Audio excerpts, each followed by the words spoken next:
people make about 35,000 decisions a day. 35,000 decisions. And right now it's about 6:38, and we'll go to sleep around maybe 11:30, about 12 today. So we're probably already at the 33,000 mark right now, I'm assuming. Now, a lot of these decisions that we make, they're a bit mundane, right? You don't have to think about it. It's not something like when you're taking a step and how wide the step is. You don't think about these things. Your brain processes this information for you, and it goes on autopilot, so you don't have to think about it. But if your brain didn't do that, imagine how stressful it would be. Every single decision that you make, you have to think about it through, and okay, go ahead and breathe, and how much breath. That would be insane. And so our brain takes care of most of the decisions that we make every day. And then there are things that we don't really have to put much thought into. They can be considerate. It can be like holding the door open for someone, right? That's a decision that you make deliberately, but not much thought goes into it, right? Or maybe saying thank you when you sneeze and a stranger says, bless you. You don't have to think about it, right? Seeing a coworker, good morning, how are you? Good, how are you doing? These are things that you know you're making the decision, but you don't have to think about it. Now, but occasionally, throughout our day, and it happens more rare than the other two ones that I mentioned, there are decisions that require more attention and more effort and more thought before making. And so I want to spend a few minutes just conducting a thought experiment with everyone that kind of forces us to see exactly that. And so you may be familiar with it. You might have heard it before. It's called the trolley problem. Anyone ever heard of the trolley problem before? Right? If you haven't, I'm going to explain it for everyone. Imagine there's two train tracks. One is straight and the other curves. On one train track, there's one person. On the other train track, there's 5 people. Now, the train is going to hit the 5 people without any intervention. With no interference or anything, if the train is doing what it's supposed to do, it's going to hit those 5 people. But there's a switch, and if you flip it, it'll turn and hit the one person. Let me ask you, by a show of hands, how many of y'all would flip the switch to save the 5 people? 1, 2, 3, 4, 5. Okay, look, maybe a majority. Would anyone not flip the switch and let it hit the 5 and save the 1? Okay, so I think everyone agrees that we would probably sacrifice the 1 to save the 5, right? What's the reasoning for that? What do you think? A majority? Oh, go say it again. Save more people, yeah. And what he's talking about is called the utilitarian approach. It's minimizing as most harm as possible to maximize the most amount of happiness. It's called the utilitarian approach. Sacrifice the 1 to save the 5, and it makes sense. But let's change the scenario just a little bit. Let's imagine that one person is Pastor Pablo, and the 5 are criminals who are doing hard time.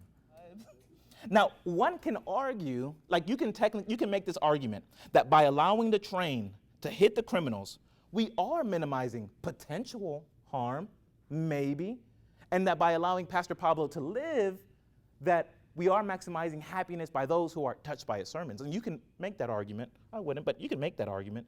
Well, let's change the scenario just one more time. Let's take away Pastor Pablo. Let's take away the criminals. Let's put some innocent people in there. Let's say that one is a 25-year-old pregnant woman. The other 5 are 5 5-year-old children. It's gonna hit the children without any interference, or you can pull the switch and let it hit the pregnant woman. What are you doing? Who's pulling it?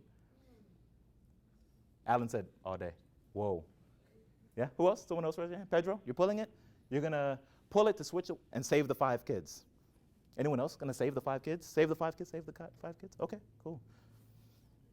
It does require some thought, right?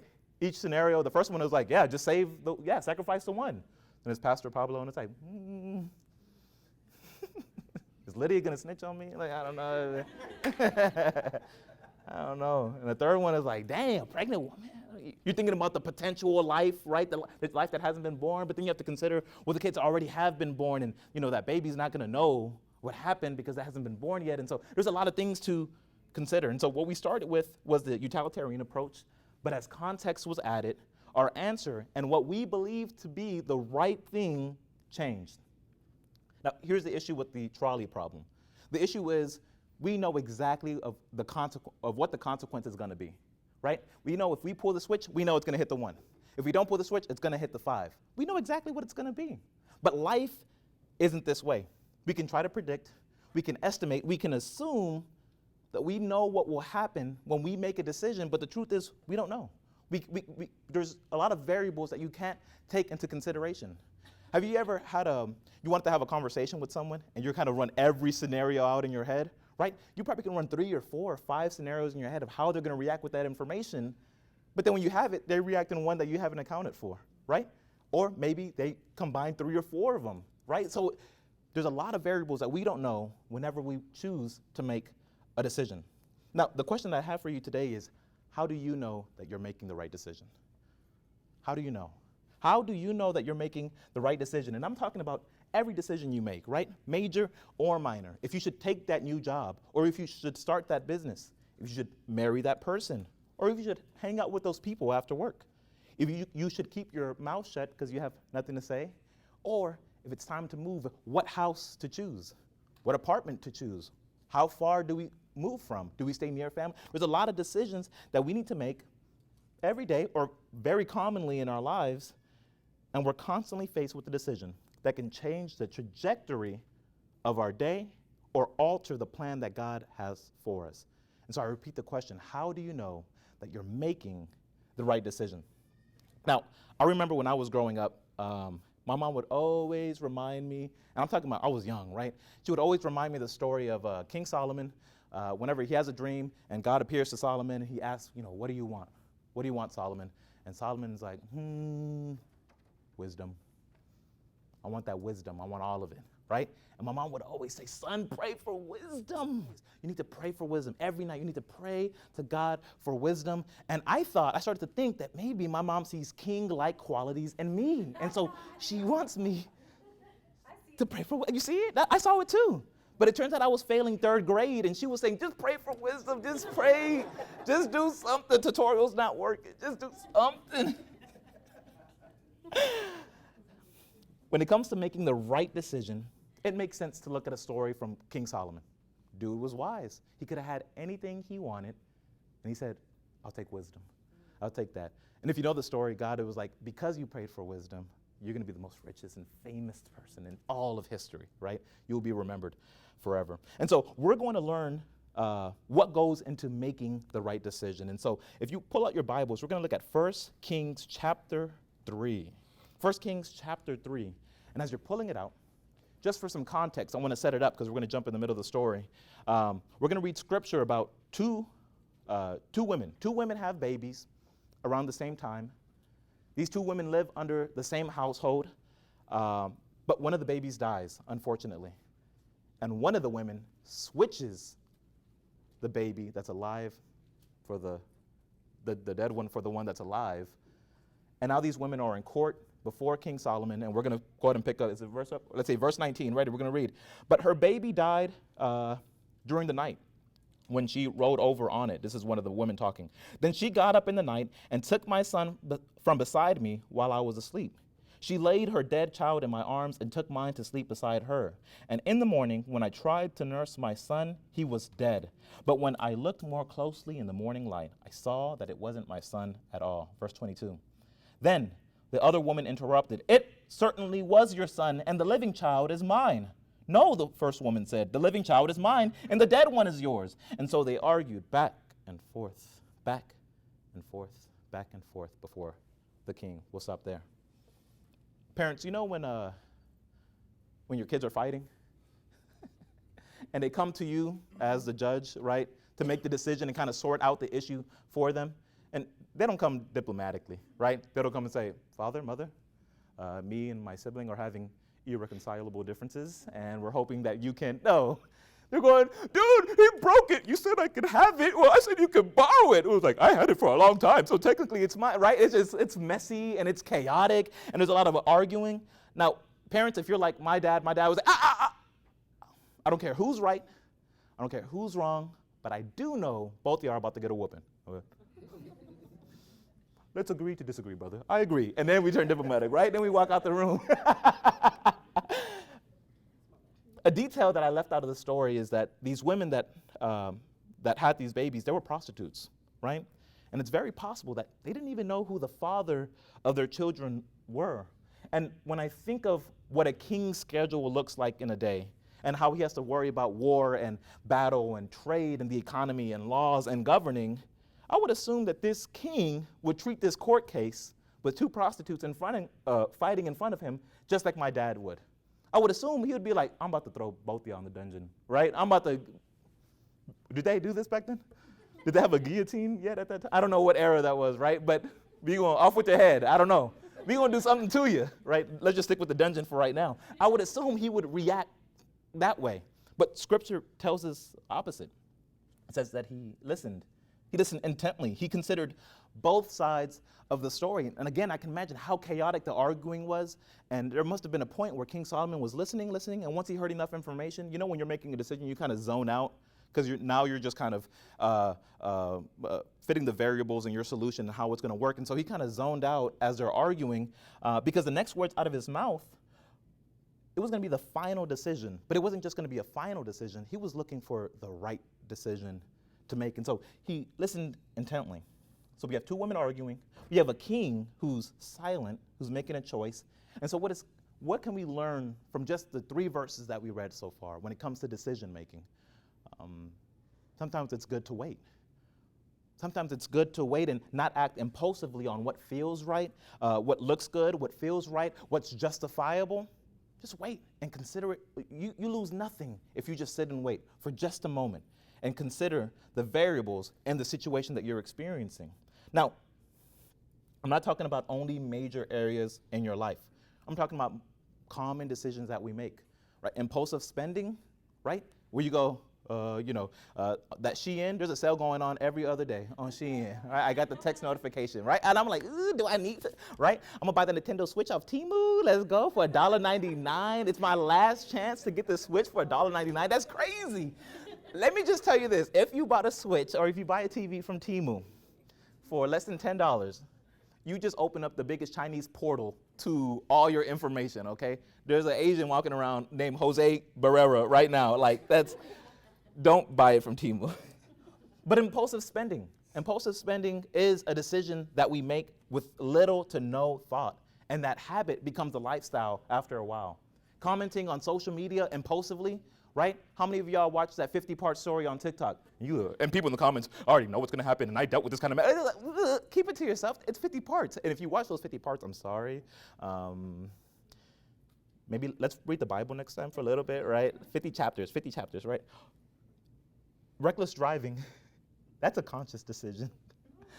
I've seen the parking lot out there on Wednesdays. Hello? Thank you, parking lot crew, for everything that you do. Because it's a maze coming out of this parking lot. It's 3 exits on each side, and I'm going up and down trying to get out of it. It's crazy. Y'all park, it's just vibes only. It's like y'all park and y'all just get out. Y'all don't even, and y'all know how that line, it does this right here? It's crazy. That's a conscious decision to just not look back whenever you park. Like I'm not going to look back. I'm not going to measure to see if it lines up. That's a conscious decision. I'm talking about career choices, right? Career choices that make you jump because the money's right, but you're not considering the schedule. You're not considering the off days. You're not considering the effect that it's going to have on your family that's going to see you less. I'm talking about college majors without thinking of what the job market is going to look like by the time you graduate. Hey, college is great. Go to college. Go get a degree. Cool.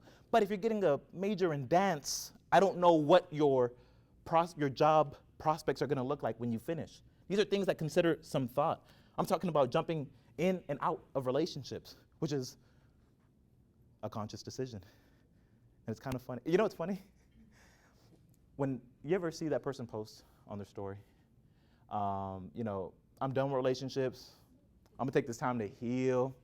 You'd be like, good for you. And then they got a new boo like the next day. And like, whoa, that was the fastest healing power. He's a powerful God. This I know. She prayed for, he prayed for healing. No, it's mostly she, right? She prayed for healing, right? That's crazy. And so the first thing that we can learn from Solomon is not to act impulsively. That's just 3 verses in. We don't act impulsively when we're making the right decision. We're talking about the right decision. We're not talking about any decision. We're talking about the right decision.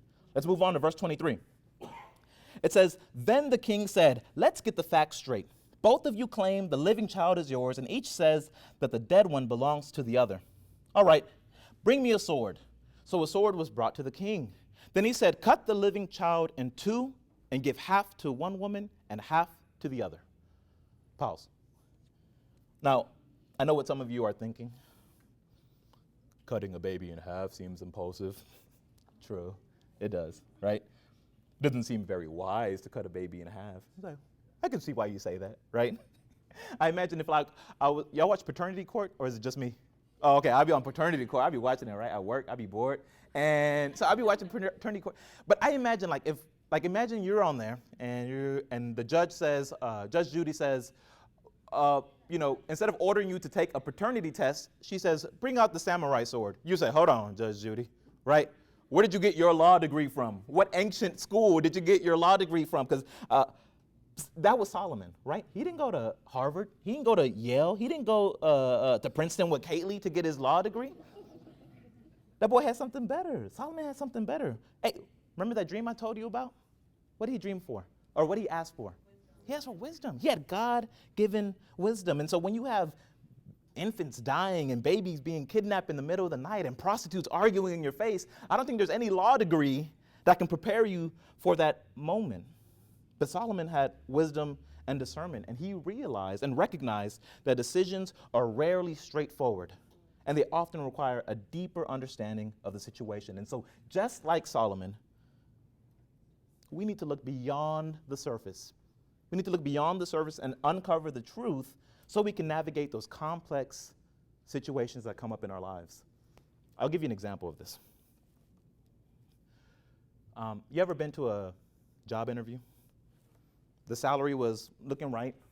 The interviewer is a nice person. You've heard good things about the business. It's a decent job overall. And the manager uses words like, we're looking for someone flexible, able to work in a fast-paced environment, someone who's a team player. I don't know about y'all, but all types of red flags start going up in my head. I go, oh, no, thank you. I'm good. Because things they're not what they appear like. And I'm just thinking flexible, right?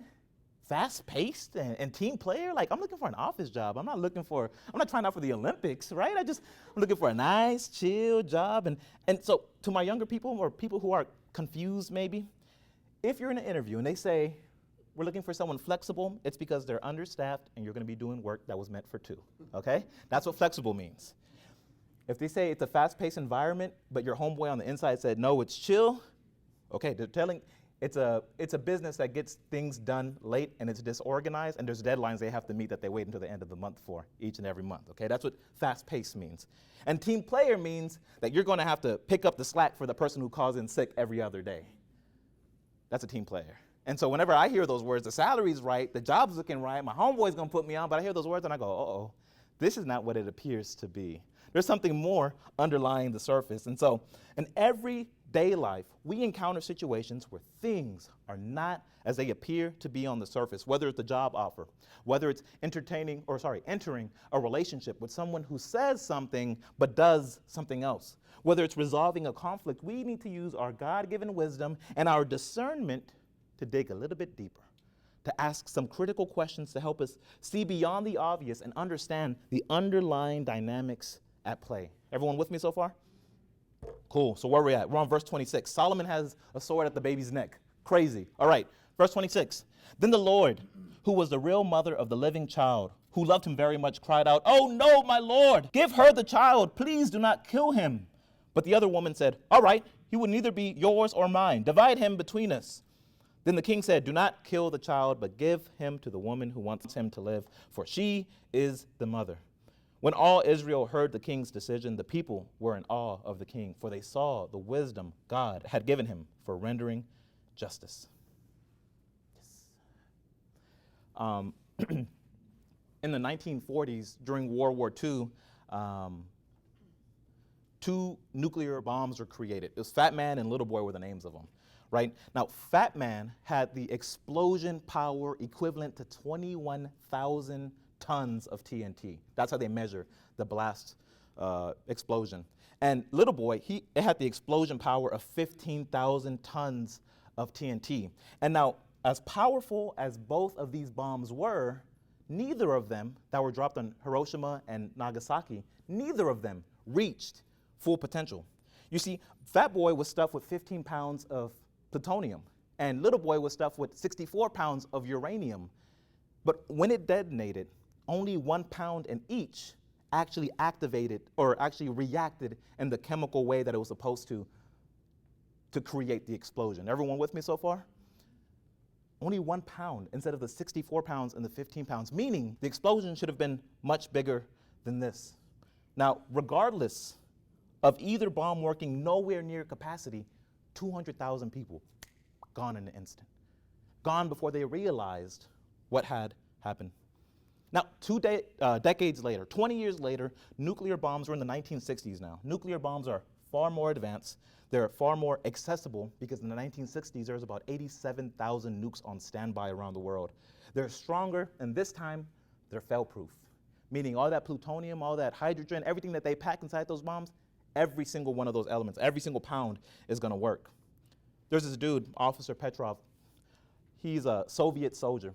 He's in a command center in Soviet Russia, and he hears the alarms go off. So he goes to the monitoring system and he checks it out, and he sees that 5 nuclear missiles had just been launched from an American airbase. We were beefing with Russia at the time. And immediately his phone is blowing up. He has his superior officers, because he's the only one there, they're calling him and they're telling him immediately, launch a counterstrike and go on the offensive. Empty out all of our nuclear power and dump it on America. Just press the red button, essentially, is what they're pressing, or what they're saying. And so he's hanging up the phone and he's talking to all these superiors, sort of giving them conflicting information, and he hangs up and he's alone in this room, and there's a big screen, probably bigger than the screen behind me, and it's red and it has the word launch, and it's just blinking in red. And he's sitting there and he has his hand, there's no physical button, but figuratively speaking, he has his hand on the button and he's trying to decide, do I launch these nuclear missiles? And after he thinks about it for a few moments, he goes, no, I'm not. The country that Russia was beefing with at that time, he goes, I'm not pressing it. It wasn't until later that same evening that they discovered that there was a malfunction in the monitoring system. Missiles were never launched, and experts say that that was and still is the closest humanity had ever been to extinction, human extinction. Because think about this, if we sent 5, mind you, they asked him, why didn't you send it? He said, because if you're gonna start a nuclear war, you don't start with 5 missiles, you send more. He wasn't scared, he didn't back away from pressing the button, he would've, but he sat and waited for a second. Officer Petrov and King Solomon had completely different situations, right? But they had similar approaches. Wait, and don't act impulsively. Evaluate, using your wisdom and your discernment, and with the sound mind and a reasonable amount of information, then you can make the decision. But it'll be the right one. Now, can you trust that the decision that you make is 100% foolproof? No. There's some decisions that you can, though. Like, I know for certain that when I left the house, I turned the stove off. I'm about 98% sure about that. I turned the stove off, I know this. I know for a fact after service, I know I'm gonna go out to eat because Chili's is calling my name, 3 for 10, 3 for me, it's not 3 for 10, they changed the price, okay, it's 3 for like 15. But 3 for me, I know I'm going out to eat after service. But when it comes to decisions that shape your future, that impact the lives of others in your life, how do you know that you're making the right decision? The truth is, you don't know. At least 100% of the time, right? Because think about this, I have no idea what the plans, if you're like me, you have no idea what the plans are for your life. You know what you want to do, you know what you want to accomplish, you know what you want to work towards, but how many times have you worked towards something and God has completely taken you in a different direction? How many times have you started off a day and say, this is going to be the worst day ever, right? I'm hungry, I woke up late, I missed breakfast, and you get to work and your manager's like, hey, there's breakfast in the break room. You go, huh? This day's not that bad, right? How many times have you said, this is going to be the best day ever, and the opposite happens? It's the worst. You wake up to a flat tire, you get to work late, you get ridden up, and it's already just started, boom, boom, boom, boom. God can take us in a whole different direction. I'll give you an example. I've been sitting on a sermon for 2 months now. I told JD and Martin, yo, I got this heat, I got this fire, bro. I'm sitting on it. I'm just waiting for them to put me on the schedule. Fuego, right? Nagasaki. And so I was waiting for it, and did you go back to it? No, don't go back to it, Alan. And so once they finally released the schedule, when they said, hey, you're going to preach on the last month of February, or the last week of February, I already knew what I was going to preach. I said, cool, I already got, it's like 99% done. Like, all I got to do is tweak and edit. And so, but guess what? This is not even that sermon. This is not even that sermon. I got the schedule earlier this month. I sat on it, and I was like, cool, I'm already prepared. All I was just reviewing it every day. But 5 days before today, so Monday, I just, you can call it God placed it on my heart. I just had this feeling. I don't know. I went to my old messages. I went to a friend of mine. You remember my boy Lewis? I went through his messages. We don't talk often, but when we do, they're meaningful conversations that we have. And I scrolled through our messages, and if you don't know, sorry, I might have to explain who he is. Lewis is my boy since kindergarten. Best friend, smartest guy that I know. He was super smart. He would never let me cheat on any of the homework or the test. That's my boy. We're boys. But he'll be like, bro, I'll help you, but I'm not going to let you cheat. No, bro, don't help me. I don't want help. I want the answers, bro. Like, he was like looking deeper into it. I want you to become better. I don't want to be better, bro. I want to pass. Ms. Gupta do not like me, bro, please. So he never let me cheat. And this is a dude who mapped out his life since like 5th grade, 6th grade. He knew he had the highest grades. He had the highest achievements. He got a full ride scholarship to one of the best universities in the world, majoring in bioengineering, physics, chemical, something smart, right? I don't know what. And he texted me in January of 2023. That's the messages I was looking back on. And he said he's at a point in his life, he texted me, he said, how do I know if I'm making the right decision? And I said, you should have let me copy that homework in biology. Now you got to do this on your own, brother. He was also my neighbor. I known him since kindergarten, my neighbor. We're dogs. We had a class together every single year. Class president and vice president of our senior year. Like, we were just homeboys, man. Like, almost like TV-like homeboy relationship. And so I went through the messages, and we were having a back and forth. And so I'm going to share the questions that I asked Lewis. I'm going to share them with y'all. How do you know that you're making the right decision? If you're praying about it, if you're facing a decision, you're praying about it, you say, God, I don't know what. If you're hearing confusing and vague, if what you're hearing is confusing or vague instead of to the point, it's not from God. God is not a God of confusion. 1 Corinthians tells us, it says, for God is not a God of confusion, but a God of peace. The right choice is not going to keep you up at night. It's not going to keep you tossing and turning. You're not going to second guess. And if you are, it might have not been from God, which leads me to my second question that I asked my boy. Does this answer go against God's word? If so, it's probably not from God. Why? Because God does not and will not contradict himself. Hey, you have a choice. You want to overspend? You want to live a lifestyle that you can't afford, that you have to pick up extra shifts for, and you got to do little Uber Eats on the side just to kind of keep up with the bills. Now, mind you, I'm not being rash. I understand that things are becoming more expensive, but understand that there's people living way beyond their means, and they'll do anything they can to keep up with that lifestyle. If that's you, you made that choice. Proverbs 21:20 says, fools spend whatever they get. Should I buy this thing? It's an investment. Should I buy it? Fools spend whatever they spend.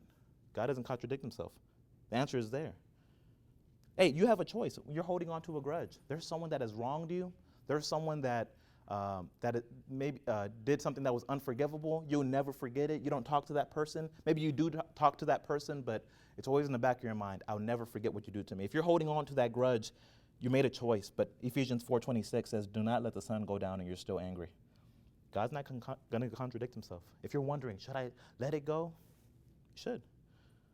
Not letting it go is going against God's word. Hey, you have a choice. When people are gossiping around you or you're choosing to gossip and entertain that, again, God is not going to contradict himself. Should I entertain? I don't say anything, so maybe is that wrong? Is that a wrong thing to do? Proverbs 16:28 says, gossip separates the best of friends. A troublemaker plants seeds of strife.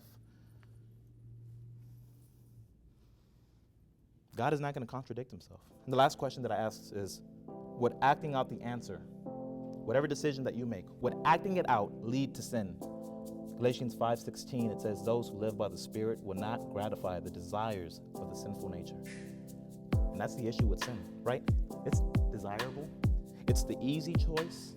It's the first option that comes to mind. And if you're facing a choice that will further you away from God, you have to ask yourself, did God really open that door for me?